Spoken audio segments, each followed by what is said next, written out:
Presented by SMS Dhama.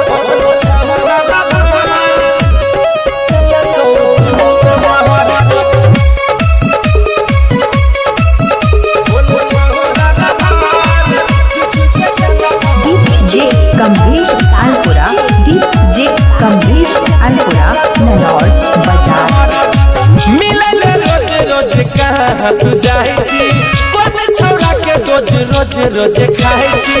मिलल रोज रोज कहाँ तू जाई छी कोच छौड़ा के रोज रोज रोज खाई छी मिलल जाई छी तू गाँव के नहार मिलल जाई छी तू गाँव के नहार कोन छौड़ा लभार छुछी के केला कौ दुनु नमहर कोन छौड़ा लभार छुछी के केला कौ दुनु नमहर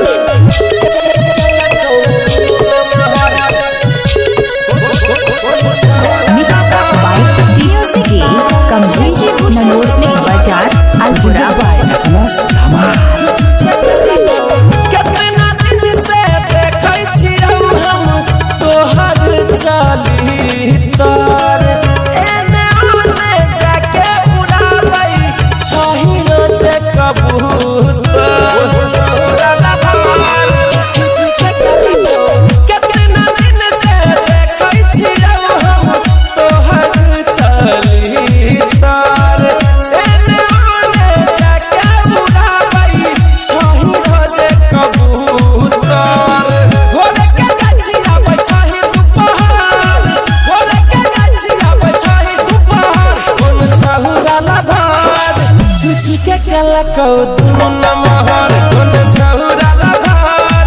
छुछी के केला कौ दुनु नमहर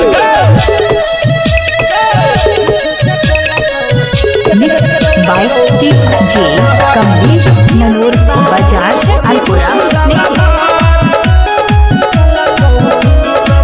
संतर ज्योतिष चंदन मन्नू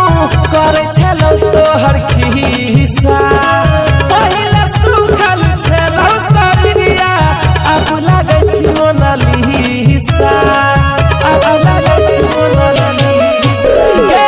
संतर चंदन मन्नू ज्योतिष करे छलो तोहर खिस्सा